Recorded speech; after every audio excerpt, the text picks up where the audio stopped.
Welcome to Unfiltered Truth with Jack Bomar, a space where we cut through the noise, lean in to the uncomfortable, and explore what it means to live with courage, clarity, and conviction.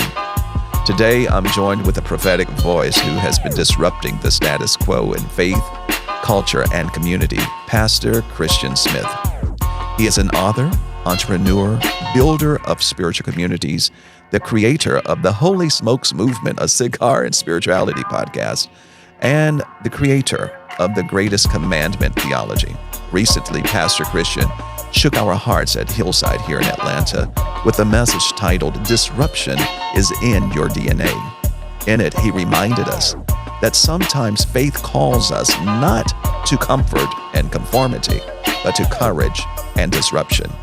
In this conversation, we're going to go deeper to see what does it mean to embody disruption in a way that honors God, loves people, and liberates souls. And how do we find strength to keep disrupting even when it costs us? I should prepare you. This won't be a comfortable conversation. It won't be easy, but it will be true. Because disruption, as Pastor Kristian says, is not just an interruption, it is a divine invitation. So let's dive in.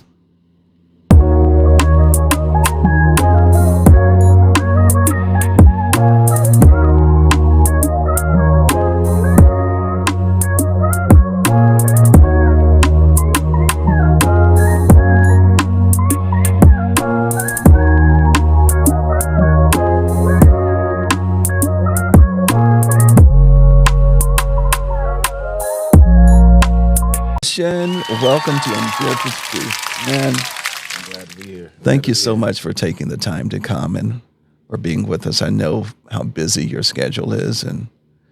Well, it's a good time. I'm on sabbatical, so actually my schedule isn't as busy at the moment. So we were able to definitely work this out. I've been enjoying a month of rest, and I'm about to get back into the grind. Oh, my. I pray that you did something fun. Absolutely. We need that. Oh, yeah. We got some rest, went down and took a little vacation. And other than trying to battle this eczema that I've been dealing with all month, that's kind of put a damper on some of my plans because that's just something that I have to wrestle with. And I just had one of the worst breakouts I've had in over 25 years. Wow. So that put a little damper on it, but still, I didn't have a whole lot of work to do, which was a good thing. You know that saying, you don't look like what you've been through? Oh, thank God. Nobody knows the story behind all the glory. Yes. That is truly you, my friend. And so listen, you're a man of many hats. And I just got to ask, the Holy Smokes Movement, cigar, spirituality podcast, you don't usually hear those two words in the same sentence. So you just got to tell me, how did that come about? Yeah, so, I started the Faith Community, which is our digital community of faith. And when we first started, it was hybrid. We started a public ministry in 2018. And we started the ministry by having roundtable discussions as a community. So that was kind of how I introduced the ministry. We're going to get together, sit around a table, and we're going to lift up a topic, lift up a text, and talk about it together. We're going to talk about our lived experiences, insights that we have as a community. And the ministry obviously is very disruptive. The pillars of our ministry are anti-racism, women's equity, LGBTQ plus inclusion, Bible criticism, which just basically means we take the Bible seriously enough to be critical of it. To not only read it literally, but to also ask questions of it and, push back when necessary, when we see concepts and things in there that don't align with what we believe about God. And then the fifth piece is greatest commandment theology. So we were bringing people together at the church to have these conversations grounded in these pillars. And it just got to the point where it was like, I don't think the people who want what we have are going to come to the church. Got it. We're called to some people who aren't going to come to church to get this. So let's figure out how we can go out to the people. And I happen to love cigars. I've been smoking cigars now for 12 years. Okay. My dad smoked cigars. My dad smoked the pipe. And cigars, in my opinion, lend themselves to great conversation. Wow. So I actually partnered initially with McAfee School of Theology at Mercer to bring people together one Tuesday a month at Highland Cigar Company in Atlanta to have conversation about life, faith, and theology. Wow. And the first time we got together, it was a Tuesday at 4 o'clock. And I was like, I don't even know if anybody's going to show up, but we'll just see what happens. And we had about 10 people show up. And then there were a couple of people who overheard the conversation and they said, can I come be a part of this too? Wow. And that was the beginning of Holy Smokes that has turned into a whole digital movement at this point. Smoke this holy. Yeah. Holy smokes. Wow. That's phenomenal. Well, you were recently with us for our 54th anniversary at Hillside here in Atlanta, and you preached a bold and prophetic sermon entitled Disruption is in Your DNA. And this conversation is an opportunity for us to go deeper into that truth. And I have to share with you some of our young adult ministries. In fact, it was members of our young adult ministries who recommended that you be one of our speakers for anniversary this year. Wow. They are followers of your podcast.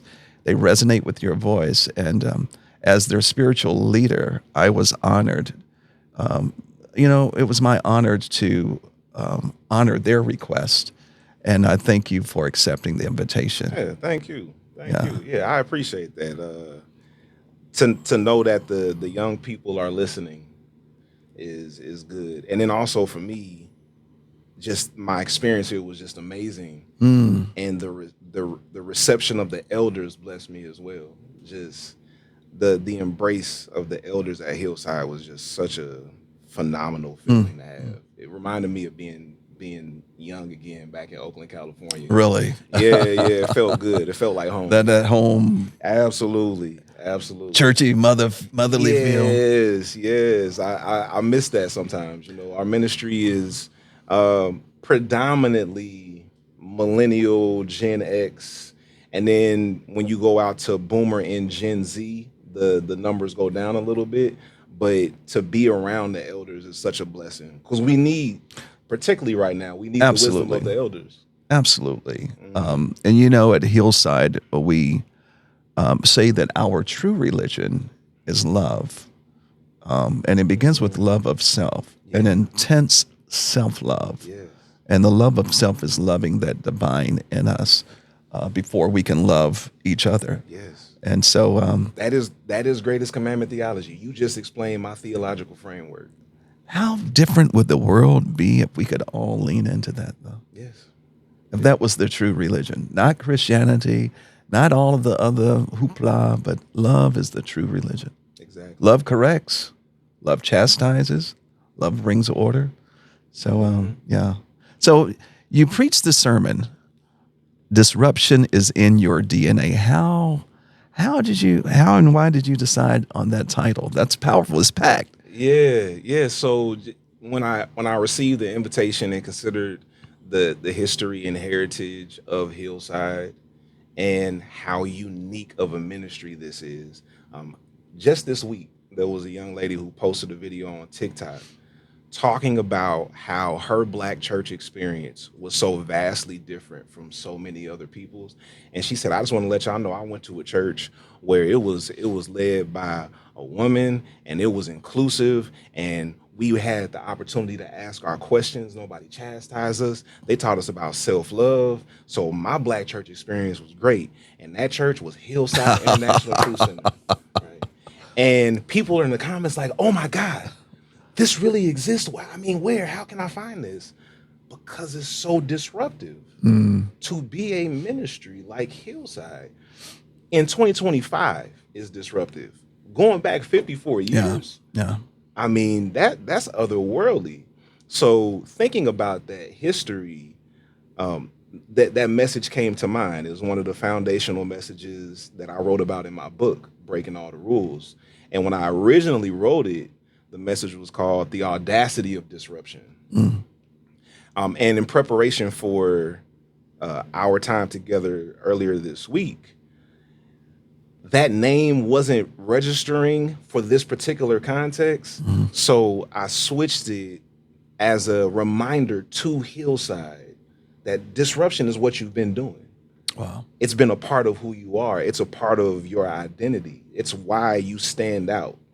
It's why you're different, because you disrupt, because you teach people to love themselves when everywhere else they go tells them they're a filthy rag. That's disruptive. And that's necessary.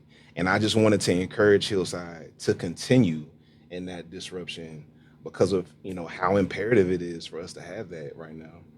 Thank you for that powerful reminder. Our founder, Bishop Dr. Barbara King, she was a disruptor herself, and the message that she brought. And she wasn't afraid of bringing and inviting prophetic voices to the pulpit here. She was dear friends with the Honorable Minister Louis Farrakhan, had him to speak here. And when, in many communities, he was considered polarizing. Right. So she wasn't afraid of having those tough conversations and addressing the issues. And Even that's on Sunday, you had the members of the nation. Oh yeah, we do. present, We are in our greetings. disruptive. You might hear the greeting is Namaskar, which is Sanskrit, Namaste, Aloha, Alafia, which is Yoruba, Assalamu alaikum. And so when we say that we are a ministry that honors the many paths to the divine, it's not just in word, it is in action, it is in deed. So we lean into that. So I do want to ask, you started your message by addressing the controversy around Charlie Kirk's death. And I have to confess, I did not know who he was until all of this media stuff. And I'm not one who watches television. I get it all on, bad news is going to find you. It circulates really fast. It might be difficult to get some good news circulating, Right. but bad news will circulate. And I didn't know who he was, but I'm curious, why was it important to begin with that controversy around Charlie Kirk for you? For me, it was important because that's the moment that we're in. We're in a very pivotal moment, and it has been the conversation in the culture. So one of the quotes that my pastor would say, I used to be a member of House of Hope with E. Dewey Smith, and I can't remember which theologian he would quote when he said this. It may have been Paul Tillich. He says you want to have the Bible in one hand and the newspaper in the other. Yeah. Right, and make the connection between the two. How does this ancient text that we honor align with the lived reality where we find ourselves now? And in that moment, that was, and it still is, a very fresh and relevant conversation. And as I mentioned in the message, with the passing of Charlie Kirk, people started telling us how we should feel about it, and lecturing us about how we should respond to the death of someone that the majority of us see as harmful. Now I say majority because not all of us, but when you talk to Black people as a whole and start going around having these conversations, it is alarming how many people are fans or apologists of Charlie Kirk. But for the most part, we find that he was harmful to us as a people, and we're being lectured on how we should respond to him. And I just wanted to bring some levity to that cultural conversation in this moment of celebration, that we're not required to feel any kind of way about his passing. And that's actually the identical message I shared when Queen Elizabeth passed away a few years ago. I shared the same message. It's like people were lecturing people for not feeling sad about Queen Elizabeth and saying, like, I'm not bothered that Queen Elizabeth passed. Do you know her history? Do you know what her government, her policies have done to my people? That's not a day of mourning for me. And I just said, hey, whatever emotion hits you. If you're sad, I'm not knocking you for being sad. If you're relieved, I'm not knocking you for that. If you're unbothered, then everybody should have the right to sit in whatever emotion hits them. And as I watched the national conversation, it was clear to me that people were being condemned for how they felt about that passing. That was very freeing to a lot of people because media, as you know, the power and the influence of media, to hear that there's no moral standard for grieving and no one can dictate how you should respond or not respond to, especially individuals who appear to have caused harm to your humanity, in your words. You referred to Charlie Kirk as a racist, and actually quoting some of his words in the clips of the harm that his words have done to people in our community, to the immigrants, to the members of the LGBTQ plus community. Yet some of his supporters argue that he wasn't a racist, that he spoke publicly against racism. There's a clip that I would like to share, and then I would like to get your thoughts on that. Ask a question of you. And what does it mean to be an American? Is it an idea or a history, a shared history, or is it a skin color? Well, I mean, you could go back to the original founding fathers, the Immigration Act of, I believe it was. What does it mean to be an American? Is it a skin color or something else? So there's the current idea of what it means according to, the Hart-Celler Immigration Act and, all this bullshit that you guys spew. But if you go back to the original founding fathers, they intended this to be a European nation for white men of good stock and character. Yeah. So, can you show me, let me answer the question. Can you show me where in the United States Constitution it says that? It wasn't in the Constitution. It wasn't in the Constitution because they didn't believe it. The founding... You, sir, they did not put it in the United States Constitution. Let me answer another question. Let me ask you another question since you support. Allow him to have the mic. Let me ask you another question, founding sir. fathers wrote many what other does the documents phrase, other than the United sir, States Constitution, and they made it sir, explicitly clear that what they does the believe- phrase e pluribus unum mean? What does the phrase e pluribus unum mean? Why is that relevant? Because it was on every founding document and presidential seal from our founding, which means out of many, one. You, sir, and your ideology is not conservative. It is right-wing, identitarian, and has no place in the conservative movement, my friend. Get out of line. Get out of line.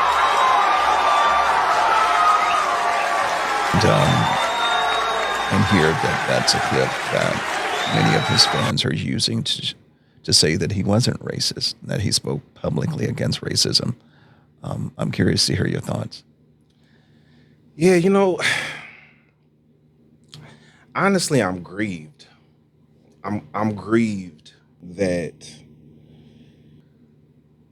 so many of us, and I mean black people, because I expect white people to defend him. I'm grieved that so many of us can hear his body of work and then extract parts that align with what we think to cancel out everything else. Like, he has a body of work. Now, that right there, I don't know the context of that clip. I mean, from what I understand, that was about 7 years ago. From what I also understand is he has been pushed further and further into more extremism over the past 7 years. You can look into his relationship with Nick Fuentes and that controversy between the two of them and how that's impacted his movement. Because, people shift. Some people go further left, go further right, depending on where they are. So I really can't speak fully to that clip because all I've seen is that clip. And also, one clip doesn't cancel out another. One clip doesn't cancel out a body of work. So when people ask me, what did Charlie Kirk do that makes him racist? In the message that I preached, I mentioned that he said black women like Michelle Obama and Joy Reid and Ketanji Brown Jackson and Sheila Jackson Lee don't have the brain processing power to compete with white men, so they had to get affirmative action to take a white person's slot. All right. So that doesn't cancel out that. Mm-hmm.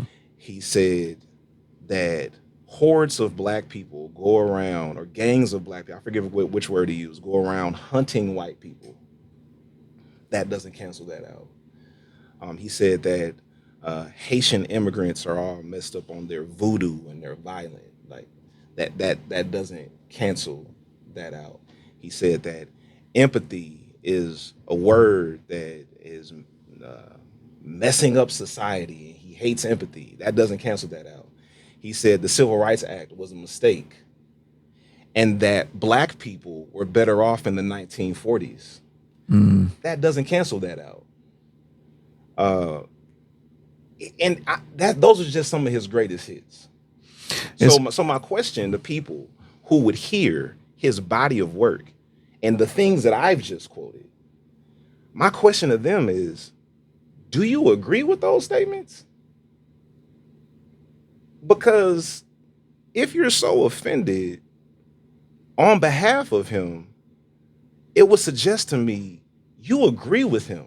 And then maybe we need to have another conversation about why you agree with the statements that he's made about black people and trans people and immigrants. Maybe we should have that conversation. Why do you agree? Because he's not here anymore. So his statements still live. Why are you trying to keep his statements alive? That's a great perspective there. Great point. So your sermon wasn't just about Charlie Kirk. It was about disruption that we all carry. And why is disruption necessary for people of faith? And especially in this context of our society, our nation. Why is it necessary? It's necessary because in this particular context, a white man shot a white man for the world to see. And then white men got together and said, white men need to fight back. And then one of the ways they fought back is to threaten our HBCUs. So just yesterday, Charlie Kirk imitators went to Tennessee State University and set up a random prove me wrong debate in the middle of an HBCU. And they wanted to argue that DEI should be illegal. They went onto a black campus in the name of Charlie Kirk to argue that diversity should be illegal, equity should be illegal, and inclusion should be illegal. And when they were escorted off that campus with a number of students, making sure they got off of that campus, they were taking content to share with their hundreds of thousands of followers. And they said to their followers, we went up to Tennessee State to just promote free speech in the name of Charlie Kirk, and a race riot broke out. Wow. So that was done in the name of Charlie Kirk. But we got to have a conversation about whether or not he was racist, instead of spending our time organizing to make sure these things don't happen in our institutions. Because black folk didn't kill Charlie Kirk. A white man killed Charlie Kirk. And when white men held a vigil, they said white men need to fight back. Fight back against who? and when they use terminology like the left, we're always included in that. We're always included in that, because when they say the left, they're talking about Democrats. Who votes Democrat more than anybody? Black people. So when they say the left and they think about the demographics that fit most cleanly into that, black women, that 92%. Guess who's experienced the most unemployment this year? Black women. It's not an isolated incident. It's a systemic issue. And that's why we have to disrupt, because prior to the civil rights movement, blatant racism and bigotry was front and center. And then our ancestors and elders did the work of civil rights, got the Civil Rights Act in 1965. And what that did was it made blatant racism politically incorrect. So it pushed blatant racists to the fringes of society. And then they started strategizing on how to get back to front and center. Now they are back front and center with the same agenda and different messaging. And many of us have been so lulled to sleep that we can't see it when it's staring us in the face, which is why the term woke has been demonized. It's been co-opted. It has been turned into a slur.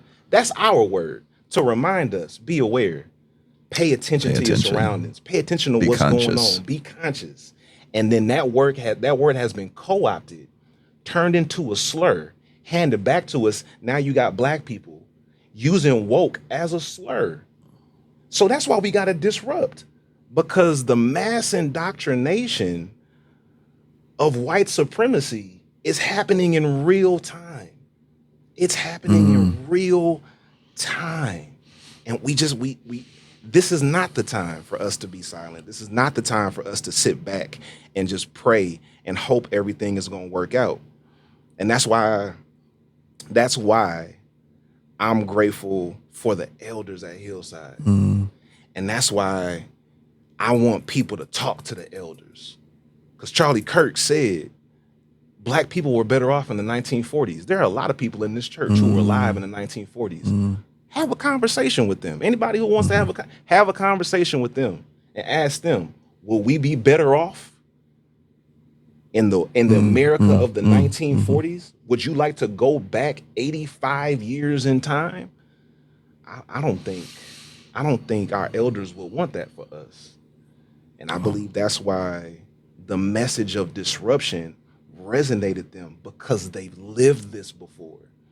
They've seen this, they've experienced this. It's in their bones. The body keeps score.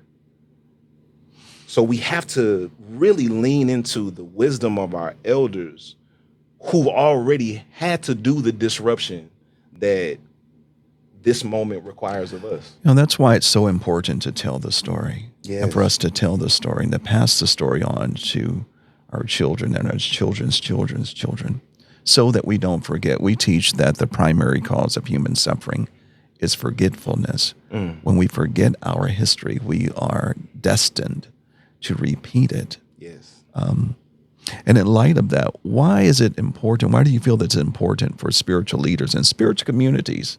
We don't refer to, I know most people refer to Hillside as a church, but when Dr. Barbara started Hillside, she started it as a spiritual center. And that's what we lean into. This is a spiritual center. I am the church. You are the church. Yes. We are the church is not where we pray. The church are those who do pray. We are the church. This is a community of individuals holding and believing a particular idea of who and what we are as divine, and who and what the divine is in, through, and as us. So why is it important for spiritual leaders, for churches, for spiritual communities to name these truths in the pulpit and in their spiritual centers? That's a great question.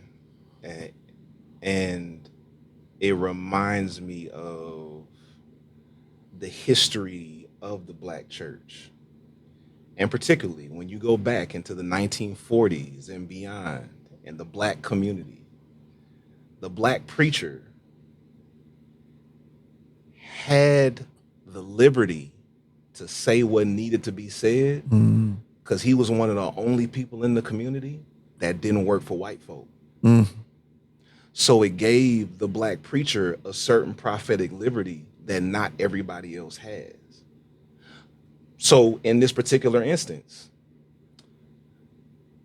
people have shared quotes of Charlie Kirk publicly and mentioned how unsavory they are, and they've been fired from their jobs. The government can't fire the Black preacher. The government can't fire the Black spiritual leader. So it is so important for us to leverage that position to do the work locally, because we can't fix all the national issues if we're not together in our local communities. So the Black preacher, the Black spiritual leader, does the work locally of awareness within that local geographic community, and that then expands beyond. So I just feel like it's so important for us right now to understand the danger that we're in and stay woke. Seriously, like Stay woke. and we really like we have to right now. I mean, Wake up and stay woke. Yeah. You know, you can't be a disruptor as you are with a disruptive message and not feel and experience disruption yourself. I'm curious, have you experienced or faced any backlash or loss because of your disruptive message? So much. That's the reason I'm sitting here with you. Had I not gone down this path of disruption, I'd probably be preaching late night at the National Baptist Convention every year. I'd probably be at a institutional Black church with a nice salary. Might even, depending on how willing I was to sell out, maybe could have got me a conservative benefactor to cash or bankroll my ministry. But I could not continue to practice the theology that was causing harm to my community, my loved ones. And when I started preaching self-love, that's when I got cut off. So like I really, when I say self-love is a disruptive message, that's how I wound up sitting here with you, because I went into the church and I said, we need to love ourselves. They said, no, we don't. That's blasphemy. So here we are. Wow. You know, your story reminds me of my dear friend and mentor, Bishop Carlton Pearson. Yes. And I understand that you got to spend significant time with Bishop Pearson as well. Yes. I am so grateful for Bishop Carlton Pearson and his witness and the relationship, because when I was going through my theological evolution and I felt like I was on an island by myself, I could look to his story and say, somebody's been down this path before. Then I met him, and there was an instant connection and an embrace that I didn't know I needed. I didn't know how much I needed it because I hadn't had it. So when I got it, it did something to me, like on a cellular level, that strengthened me to continue to push forward. Because this ministry has been very difficult. And don't get me wrong, I enjoy it. One of my father's pieces of advice to his friends and his mentees was, ministry is meant to be enjoyed, not endured. So I enjoy my ministry. Yeah. But it's been difficult. And Bishop imagine. Pearson came at just the right time. And I wish I had more time with him. But I think, he was prophetic. And the thing he said to me the night we met, that still haunts me to this day, the night we met and we had conversation, he said, if I go to sleep tonight and don't wake up in the morning, I can go home in peace knowing that you exist. And I said, whoa. Wow. And 7 months later, he was gone. And my life hasn't been the same since. Well, I certainly, having the time with you, Pastor, I can feel his essence. Yes. So Yes. You carry that with you. I do want to just ask you, in fact, you just touched my heart and moved me to a tear there. I mean, listen, I'm if they come, they come. I'm just, I'm gonna let them flow. Just one other, how do you stay grounded in your calling during these moments? You just coming out of sabbatical, and how do you keep yourself grounded? Sabbatical is a big part of it. Rest. So rest is something I've had to learn. My dad was a workaholic. He raised me to be a workaholic. Saturday mornings, if I wasn't up by 8 a.m. doing some work, it was a problem. So that's what I've known my entire life. And I believe had my dad prioritized rest more, he might still be here today. And I'm reminded of that constantly. So before the faith community, our ministry was really sustainable. Before it was, self-sustainable, I made the decision to take sabbatical. And it was tough. It was real tough because I knew I was leaving something for a month that really wasn't ready to carry itself yet. But I had to do it. And I'm so grateful I did, because every year I've come off of sabbatical with renewed energy, renewed clarity, and new ideas every time, without fail.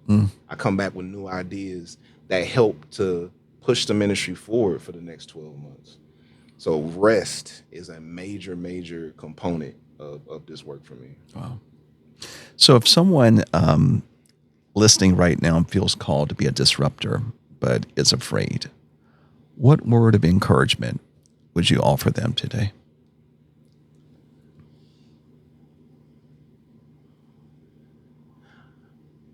I'm reminded of the words of a comrade of mine, Jamil Cannon, and something he shared in light of this political moment that we're in. He said, nobody has to do everything if everybody does something. And sometimes disruption can be intimidating because you feel like you got to do everything. You feel like you got to take on all of the responsibility. You may see Bishop Jack or Kristian speaking and calling out injustice, or calling out the censorship of truth, and feel like I have to do that. There's so many ways. Sometimes disruption is just going to get to know your neighbors who you've never talked to before. Wow. Creating community in your neighborhood so that if you need some brown sugar, you could actually go next door and ask for some. That's disruptive. In this day and time, that is disruptive. So it's really just about, where can you start? Maybe your disruption isn't about saying anything right now. Maybe it's just about educating yourself.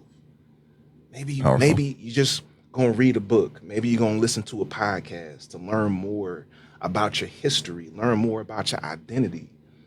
Maybe you're gonna lean into a little bit of John Henry Clark to learn about the history of Black people before the United States.